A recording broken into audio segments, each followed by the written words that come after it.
So as I was talking about Age Plus, our mission is to improve the lives of older adults in whatever way we can. And when we saw in 2015 the rise of the number of older adult grandparents and kinship caregivers caring for their grandchildren or kin, parenting a second time around, we knew that there was an urgent need for more resources and better training. So that's why we developed the Ties That Bind program and are excited to expand upon the offerings and trainings that we have today. So without further ado, I am so honored to have Dorinda Schubert here. Dorinda is a highly sought after expert, and we are just so lucky to have her with us here today. So Dorinda, you want to tell us a little bit about you, and then we'll get started. Yes, thank you, Stephanie, for having me. I'm very honored to be here and just delighted to be here with all of the family members who are who I saw for a minute and now I don't see them. So just know I too am a mom, and I too have had a child with mental health conditions in the midst of this coronavirus pandemic. So I'm not only speaking today as a child psychologist, I'm talking with you as a mom, and I get it. And so I, in my day job, I also am the executive director of Meadows, and I lead that wonderful nonprofit organization. And for those of you who are interested, please go to bridgemeadows.org. But today we're going to talk about what's it like to parent and support our young ones as they're trying to navigate the pandemic and online school, or whatever school looks like for all of you, and also the racial injustice reckoning that is going on. And while it is important to be going on, it's also a lot to bear. So today I'm going to talk about how we're going to support the young ones, and then we're going to have a moment where you're all going to go into a breakout room. Don't worry, you don't have to do anything. Stephanie and the team got that handled for us. And I want you to try and make some connections with folks and to know that you're not alone, and that there are other people experiencing what you're experiencing, and maybe identify some folks that might be buddies for you that you can call on to say, hey, this just happened, I don't know what to do, or I just need to talk to somebody who doesn't want anything from me, who doesn't need me to check their homework or figure out the Zoom call for them. And just to have somebody, so I know someone posted, one of the things that's been hard is not having any respite. And you're right, we do not get a break from our kids right now. And we don't get a break from the news, and we're not getting a break from the never ending, what's gonna happen today. So so after we get together in those breakout rooms, I'm gonna talk about all of you taking good care of yourself. I know the title of this is Managing the Kids, but really we have to take care of ourselves and be there for the kiddos. So so that's how it's going to be broken up today. And I welcome you all to jump in with questions, and Stephanie will manage those. If we were in a room together, we'd be sitting in a circle, and we would be having this great conversation. So just know I welcome that interaction with all of you. Okay, so I'm sure none of you woke up on March 15th and thought you were going to get to be an educator. And those of you who are educated or educators, God bless you. We're all now teachers. What's going to come out of this is all teachers are going to know, we're all going to know how hard it is to be a teacher. So, but none of us woke up that day thinking that this was going to be how we were going to go. And we all thought it was going to be temporary. We thought, oh, surely by September, we're going to be back in school and life's going to be back to what we knew it to be. And so it's been hard because this is going on and on and on. And it's this long-term stress that keeps wearing on all of us. I know I'm not telling you all anything new. I just want to acknowledge it and affirm it, and to tell you that half of the world is experiencing this. There's been a study done by the Kaiser Foundation, Family Foundation, and 53% of people are reporting feelings of anxiety and depression.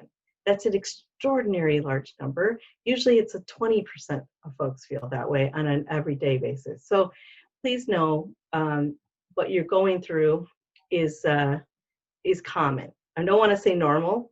I want to say common.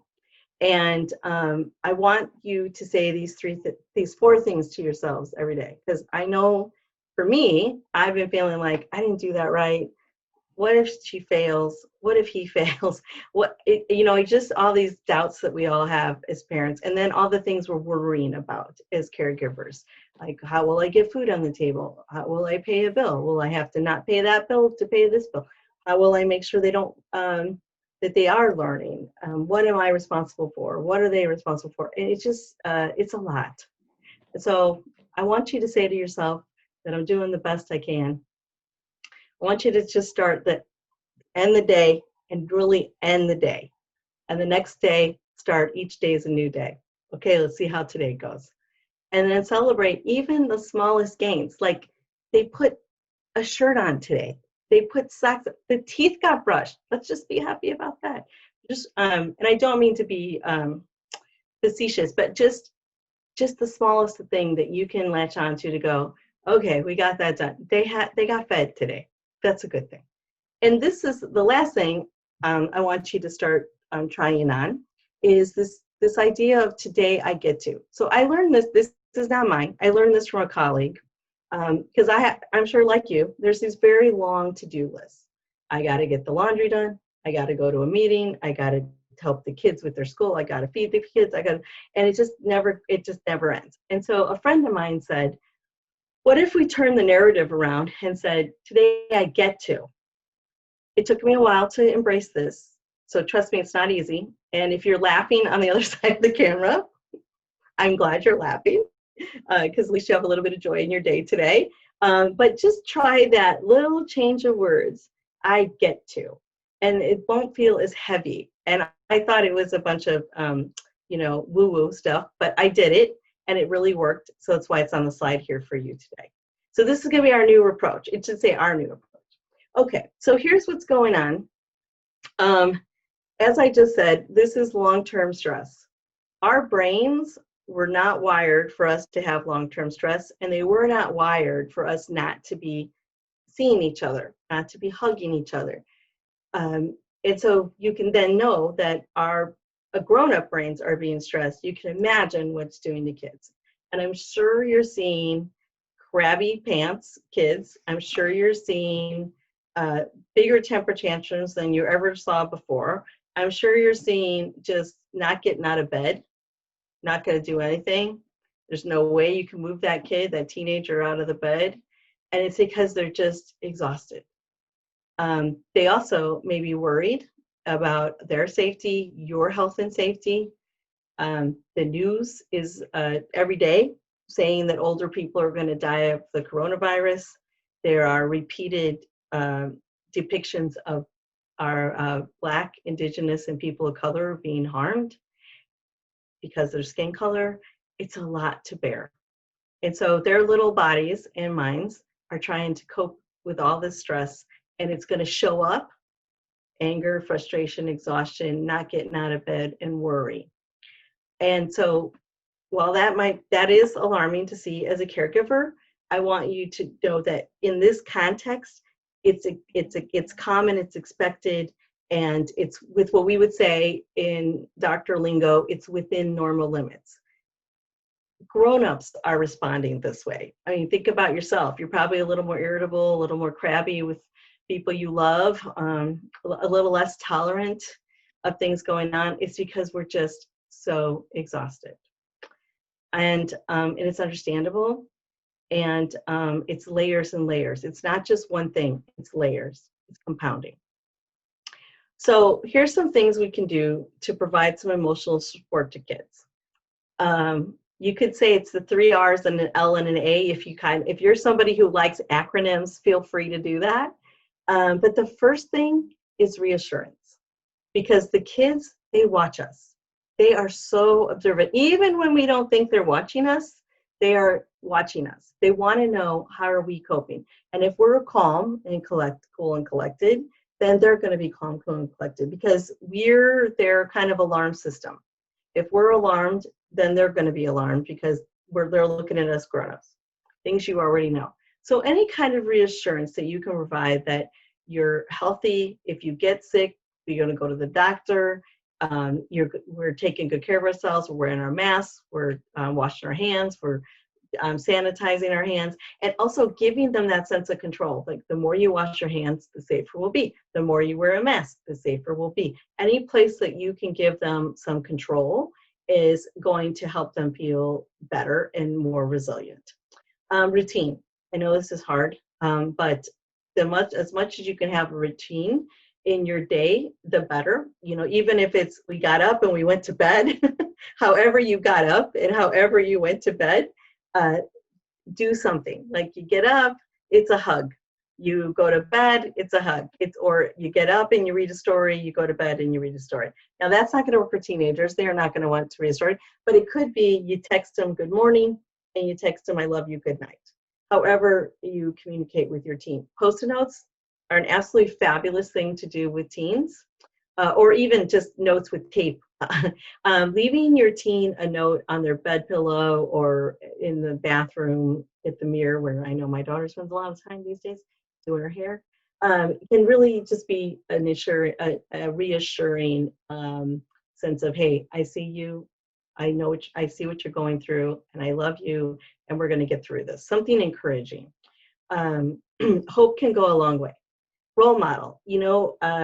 We are all have every day a reason to be frustrated and grieving. Frankly, we're all grieving that our life is not what it used to be. We might have also lost people we love to this pandemic or to violence, and we need to recognize that grief can show up in all these ways that I've mentioned earlier. So how we role model, how do we manage our stress? Do we meditate? Do we do yoga? Do we walk around the block? Do we listen to our favorite music? Showing them this stress happens in your life. It's always going to happen in your life. And here's how we deal with it. And listening. Now, I know this can be hard when they're yelling at you and using all kinds of creative swear words, as teenagers can, but really saying, hey, I hear you. I hear you. This is rough. It's going to be easier to listen to you when you don't use that language. And I want to hear you and I want to listen to you. But if you talk to me this way, it's easier for me to hear you. Or how about you go cool down and know I'm here to listen to whatever it is that's going on for you. Just that act of being heard, think about it as us as adults. Just being heard is so comforting. And to be seen that way and to be known that way can bring a lot of that stress down, and can for kids to know that they're not alone and that they're taken seriously. And then to acknowledge this is hard, and we've had hard things happen before in our family, and we're going to get through this. I'm not going to say it's going to be easy, but we're going to get through it. And I don't always know the answers, but I will always seek the answers, and I will be here as your rock, if you will, as we go through this. Those 5 things are like salve to children's hearts. And actually, I would say to all of our hearts. So I think if you when you get the slides, just post this somewhere for yourself, and remember to reassure, try and keep a routine, get up at a certain time, eat lunch at a certain time, go to bed at a certain time, have some kind of ritual at the end of the day where you just talk about what went well, what didn't go well, what you're hoping for the next day. Listen to each other and acknowledge. Those are powerful antidotes. Okay, so how do we know that what our kids are experiencing, like how do we know when it's kind of going across the line and it's outside those normal limits? Well, if you have this consistent, here are some of the signs. It's going to be 3 big buckets: sleep, eat, and I was going to say hanging out with their friends, but we can't do that these days. But I was going to say sleep, eat, and how they're engaging with things they used to engage with. So let's go through. So are they sleeping less? Are they sleeping more? Teenagers might be sleeping more. Little ones may be getting up, maybe getting up more at night, maybe wetting the bed. That would be a showing of a sign of we should probably be paying attention to this. Eating changes, either not eating as much or overeating and eating junk food I know a lot of teenagers eat junk food, but eating it more than their typical way of eating it, or not wanting to eat at all. And just think about how when you are stressed, how do you deal with it? You don't sleep well, you don't eat well, and then lack of interest. I've been hearing from a lot of families who have teenagers where they're saying that my teenager is really disengaged from activities that they used to love. They used to perhaps love to hang out with their friends, but we can't do that now. We can't safely do that, or how do I safely do that? And what's happening is they're more and more withdrawing. They're irritable, but I mean by irritable where you don't have one day where they're not crabby and irritable. It goes on and on and on. Fatigue, stomach aches. So sometimes we have stomach aches because we ate too much candy, or we ate the wrong thing. But sometimes we have stomach aches because that's where our stress is landing. And so it'll be important to have for the pediatrician to sort out: is this stress stomach ache? Is it a physical issue?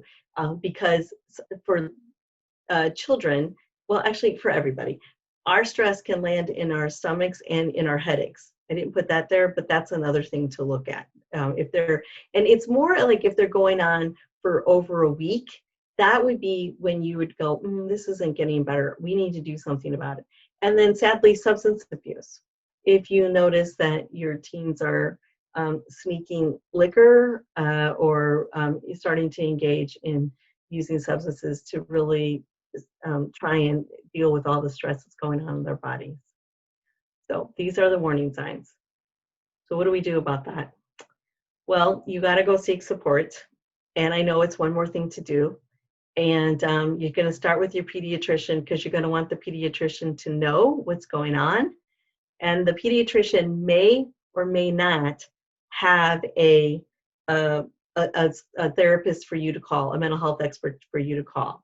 So I'm going to encourage you to look at the back of your insurance card, and there's usually a 1-800 number for customer service, and ask them to give you some referrals. I also know that there are several mental health agencies that are connected to the county departments, health departments. So please know that you can call your county mental health department and ask and explain what's going on, and ask to be connected with a mental health provider. What's nice is that a lot of mental health providers are doing telehealth. So you don't have to leave your house. You can do it, I know, one more time on the computer, I know. But you're also safer because you're not going into the doctor's office. Stephanie, did you want to add anything? I was just going to add the school counselor. Oh, yes. That is another good place to start. Now, I want to just normalize something that it might take a little bit of time to get into a mental health therapist, because, as I said earlier today, there are so many people right now are experiencing a mental health crisis. So don't let that deter you, though. And I know it's one more thing you have to advocate for, and you're already advocating and doing so much, but it'll be worth it once you get there. So please don't give up. And if anything, ask your pediatrician to help you in that endeavor, or a nurse from the pediatric office to help you with that endeavor. Okay. I think you're okay, you could go to the next slide. Okay, so how do we get them to go to school every day? Okay, first of all, I want you to lower your expectations about you being the most perfect teacher on the planet, because right now, no kid's going to have the educational experience. They're distracted. They're on Zoom forever, or they're not on Zoom, or they needed more support and they're not getting that. So here's what we're going to do. We're going to have a routine. I keep saying that word, I know, but you want to start your day and end your day with a ritual, which we're going to start our day. How's it going to go? And it's even if it's like, okay, what you got going on for today? What do you hope to learn today? Who do you get to see today?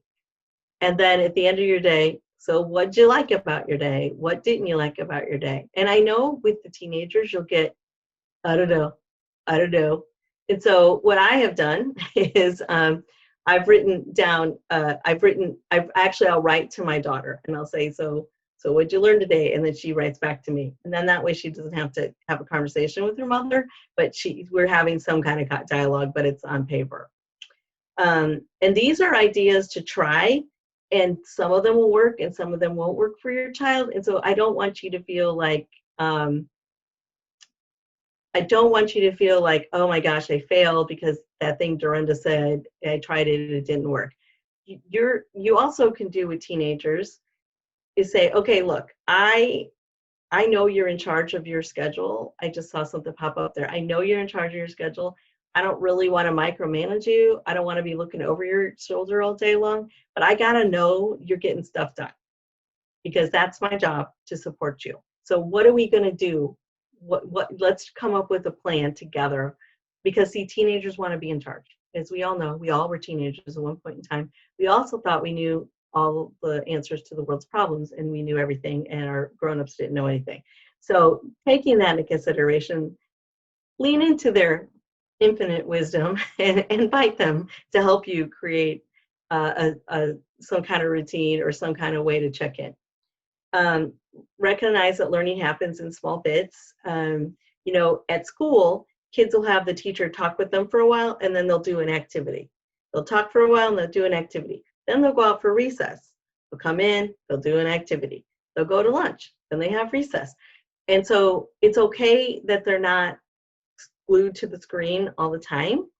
And I know that some school districts are doing chunks of day, but just recognize that it happens in little bits and it's okay. Connect with family buddies. I just want you not to be by yourselves in dealing with this because this is hard and we are meant to be connected to each other. That's how our brains are wired. So I'm asking you to consider, who do you trust in your sphere of neighborhood or friend circle or family friend circle that you could connect with on a regular basis, that they're agreeing to follow the same rules of safety related to COVID that your family's agreeing to follow? Who could be in your COVID bubble, as they've been saying? Acknowledge your kids' feelings, find the fun. Every day, just find a moment of fun and get outside. There are many psychological research studies, that talk about the power of getting outside. And soon it's going to be raining a lot and we might not want to get outside. So I encourage you, even in those rainy days, and now today on this beautiful sunny day here in Portland, and I'm hoping that other parts of the state that it's super sunny for you guys too, go outside, get a breath of fresh air. It is very good for your mental health and your physical health and your soul.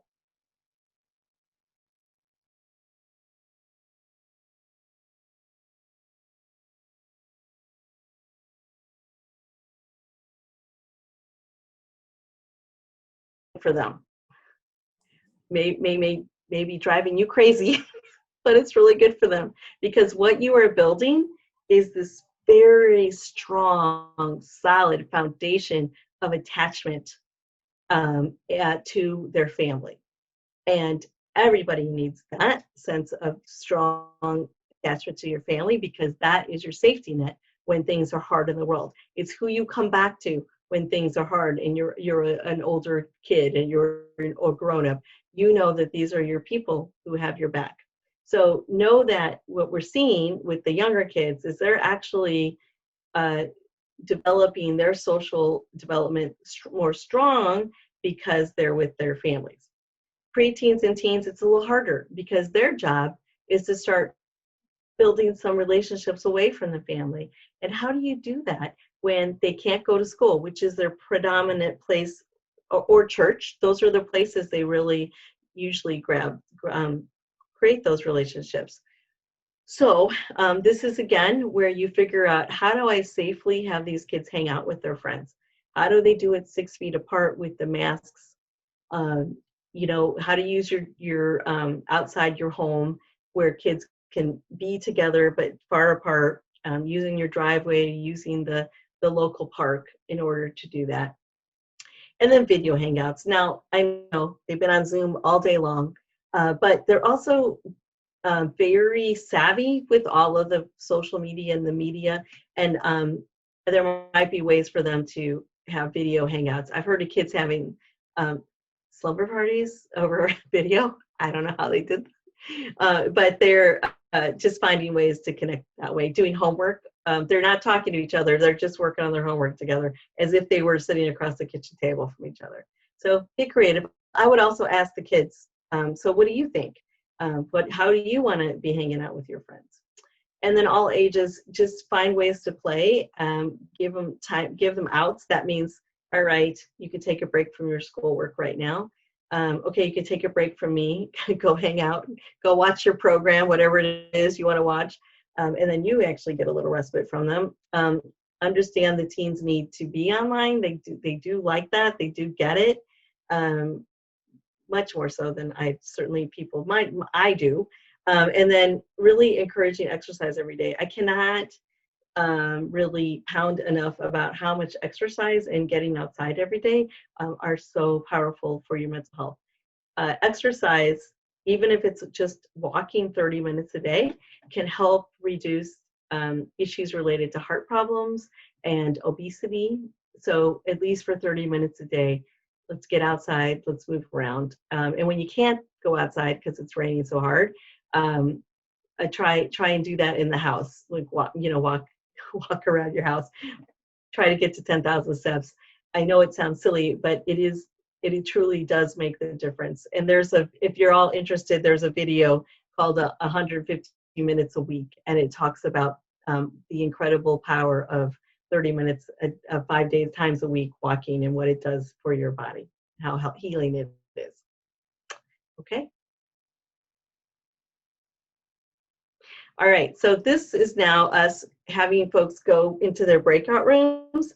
And so what we'd like you to do, we're just going to be there for a few minutes, and then you're going to come back. You don't have to do anything. Stephanie's going to hand us out where we need to go. I want you to talk to each other about, it's called 150 minutes a week. Yes, and I will send it to Stephanie. And so when she sends out the notes, it'll be in there. Okay, so when you're in your breakout rooms, what have you found to work, even if it's the teeniest, tiniest thing, cupcakes once a week or a Snickers bar, and who are your safety net people? And the reason I'm asking these questions are because I want you to find the strength that I know you all are building. I want you to focus on those pieces of strength. So we'll see you in a few minutes. Well, that was a lot of fun, and I now have good ideas to bring home. Some of our folks, they do tea at 4 o'clock, watch funny British comedy shows and tell knock-knock jokes, and peeling apples and see who can get that rind all the way, the longest rind, and beautiful ideas, and anime for teenagers. So thank you for sharing those great ideas, and I hope that when you all were in there in your little groups that you got some good ideas with each other, and that that moment of connection was just a little bit of joy in your day. All right, so let's move on. Now I want to talk about taking care of you guys, because if you are not centered and well, nobody's going to be. You're the captains of the family. You are the captains of the ship. So every day, I'm going to talk about doing something for your mind, your body, and your spirit every day. And you can combine them, and they could be one whole thing, or you could separate them out. And if we had more time, I'd be popcorning and asking, what do you do? What do you do? Because we can share these ideas with each other and take something home, because you might be getting tired of your ideas, and because this has been a long time together. Okay, so your mind. The most important thing you can do when something is going absolutely feels like it's going nuts in your house, or you're just hit your last raw nerve, is breathe. When we are upset, the first thing we do is we hold our breath in. And so I'm going to ask you to breathe. Take a big deep breath in and let it out. And do that for 5 or 6 times. Close your eyes. I know it's hard. You got kids screaming around you, but trust me, it works. Remind yourself that this too will pass. This isn't forever. There is going to be a vaccine someday. We will get through this. And focus on one day at a time. You know, many of us can go, but what if? And I read this quote that said, worry is a great waste of imagination. It meant so much to me that I printed it out and I have it hanging on a piece of paper in front of me, because I am a classic worrywart. I can worry about all kinds of things. And so just thinking about this will pass, and one day at a time, and being present. Like, okay, right, today I'm going to work on this. This is today. I don't know what tomorrow's going to be, but today I'm going to focus on today. Find a moment of laughter and joy. I just thought it was great talking with the folks I got to be with about we actually laughed and found joy in our moment. And then gratitude. Now, in this moment, gratitude can be kind of hard because you're not really grateful for having to be the kids' teacher right now. You're not really grateful for all the stress of the bills and feeding the kids and all that's going on in the world. But maybe you're grateful that, I know I'm grateful that you all are taking good care of your little ones and your big ones, because they need you, and I'm grateful that they have you. Write down your thoughts. Some people like to do journaling, and others just take a piece of paper, write it down, like, you are driving me nuts today and I can't take it anymore.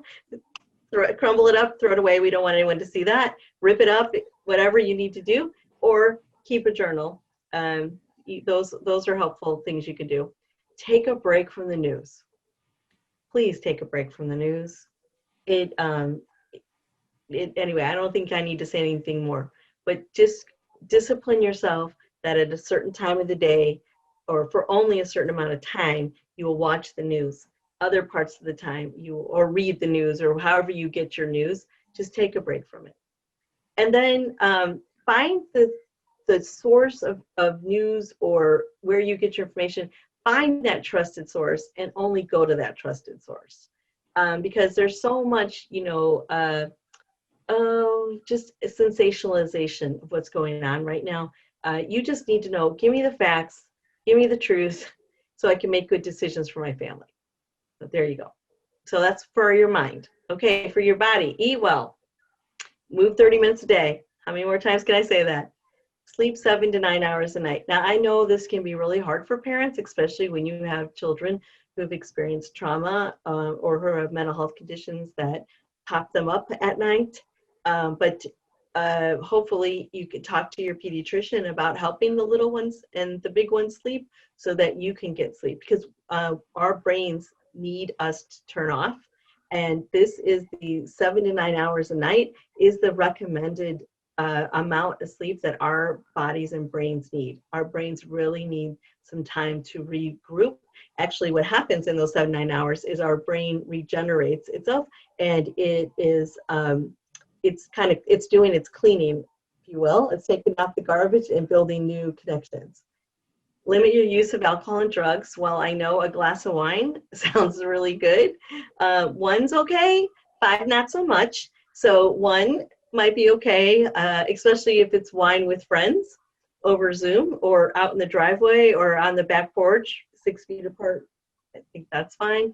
And use your medication appropriately, because the last thing you need to do is to miss a dose of your high blood pressure medicine, or to overtake your pain medicine. And be in contact with your medical provider. Let your medical provider know how you're doing. I know that when I saw my doctor in June, most of the conversation we had together was how I was coping with all that was going on. And it was less about physically, it was more about emotional and mental health. So please share that with your doctor. And if you're having trouble sleeping, and you're feeling like you're not eating well and it's hard to get, talk to your doctor. There are things that your doctor and you could do to help you do these things. Okay. Spirit.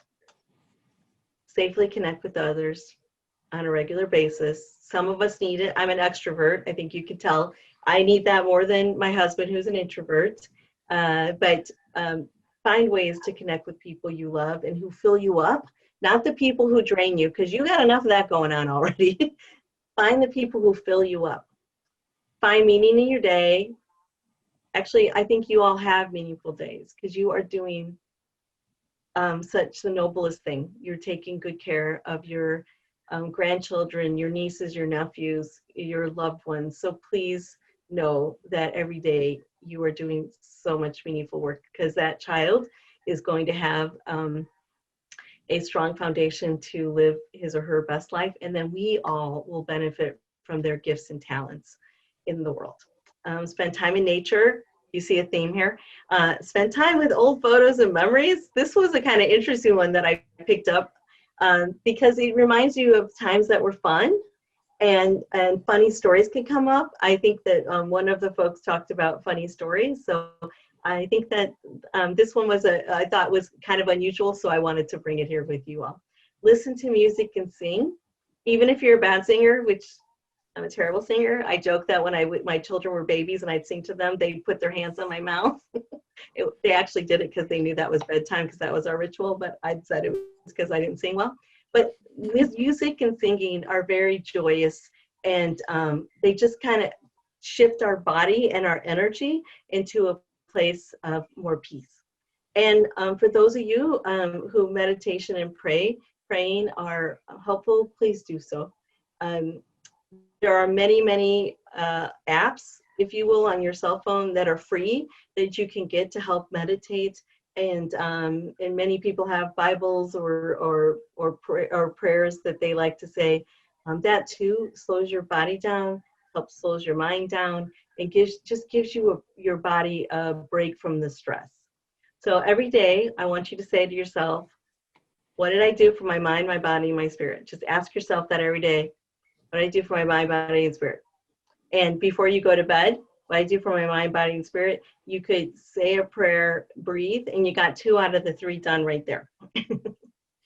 All right. So I would love to have any questions you all have, and I just am honored to be here. And thank you for sharing some of your precious, precious time here with all of us today.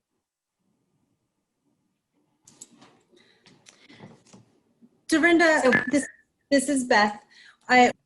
We didn't get too many questions in the chat, but I think that what I see is that people are really wondering about how to help their teens with coping, this lack of connection that they have with their peers, feelings of anxiety that lead to depression and other mental health issues. So I don't know if you maybe have some quick and tried and true tips that you can share. Yeah, it's so hard right now being a teen, because you are supposed to be having all of this fun stuff with your friends and your buddies, whether you are involved in extracurricular activities or not, but you're just supposed to be kind of launching a little bit away from the house, and now you're stuck Velcroed to the house. I think first let's acknowledge that, and that it's awful, sorry, and use some humor. Humor goes a long way with teens. And then that whole mind, body, spirit thing, you might try it with the teen. And I also just think asking the teen, honestly, so right now with the COVID crisis and the economic issues and the racial injustice, things feel outside of our control. Like, things are just out of control. And so what you want to do is help them have as much control. So it would be more about, okay, what do you want to do today? And I know it's going to be nothing. I don't want to get out of bed. I don't want to do anything. I don't want to take a shower. I know that. So please know that I'm coming from that place, because I had somebody in our son was just like that. But every day I just say, okay, what's one thing we're going to do today that's a little different than yesterday? and really, it was really acknowledge, listen, and just one day at a time and one thing at a time, and really asking him, okay, what could we do? What could you do? So I know it sounds a little pithy, but it's really, I just want you to make it as simple as you can. There is no magic wand. There is no magic one size fits all either. It's what will work with that team. Art can also be helpful. Walking, exercise can be helpful. Getting kids out of bed I know can be very difficult. It's okay to give an incentive. You know, we go to work and get a paycheck. I think that's an incentive, or bribe. So I think it's okay to say, hey, listen, if you get out of bed, I don't even ask you to shower. If you get out of bed, we'll have your favorite thing that you like to eat waiting for you. Something like that. I'd just try that. So listen, acknowledge, try the mind, body, spirit thing, and start small, little increments. Dorinda, you read my mind about, I was going to ask, is it okay to bribe them? Absolutely. Go for it. Yeah. It's called positive reinforcement, really. And when people are worried about that, I'm like, well, do you go to work and get a paycheck? It's called positive reinforcement. So positive reinforce away, folks. Go for it. Well, Dorinda, I just can't thank you enough for all the energy that you bring to this subject and expertise. And we're just so grateful that you chose to spend time with us today. And I'm grateful to all of you grandparents and kinship caregivers out there that are taking time out of your day. We know schedules are crazy. It's another reason why we wanted to record this, because we know there's not a perfect time for everybody. We do have a survey that we would love your feedback and help us improve. Beth has put a link to that survey in the chat. I will also include, oh, Dorinda says I'm frozen. Now you're not. Okay, I'll back up. So there's a link to a survey in your, I bet it's my teenager on screen time, man. I told him, I said, no internet for this time to this time. So we will include this link for the survey also in our follow-up email with the presentation. But the sooner you fill it out, if you just want to take a minute right now and do it, we just so appreciate it. If you have questions in the future that you thought of afterwards and you wish you had said something, I'll also have my email and information and a link to our Ties That Bind website in that follow-up email. So please reach out. We had some folks from our last seminar in September reach out afterwards, and we're here to really be here for you. So if there are issues that you want to hear more about, we want to know about that. Again, thank you so much and have a really lovely evening. There's a couple hours of sunlight left, and I hope you do get outside like Dorinda has told us. Thanks again, everyone. Thank you. Take care.